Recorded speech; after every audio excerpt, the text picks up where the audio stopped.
Durante o mes de agosto fixen un encargo que recibín. Eu non adoito coller encargos, pero este fíxome moitísima gracia.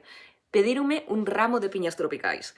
Entón, nada, fixen un par de prototipos basándome en vídeos de YouTube e Pinterest que vin, e foron estes dous. Ao final, o modelo elixido foi este era como moi blandiño, e este, ainda que é máis forte, acabei no enchendo igual.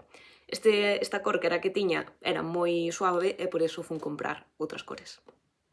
Estou no meu bazar de confianza buscando o fío e eu creo que vai ser este, porque non vexo amarelos alaranxados que me gusten. Este é de Lana Shopping 50-50, porque normalmente collo Melissa Cotton, pero os amarelos que teñen son como moi chillóns ou moi pastel, e o laranxa para nada é o que necesito, así que van ir estes. Non gravei nada do proceso, pero bueno, fixen as piñas, puxenlle alambre con cinta floral marrón, relleneinos e por último fixen as follas. Piñas listas, só me queda rematar cabos. E aquí vedes o resultado. Decidín envolvelo neste papel que tiña e poñerlle un laciño. Normalmente non collo encargos, pero este encantoume facelo, seguramente non será o último ramo que faga.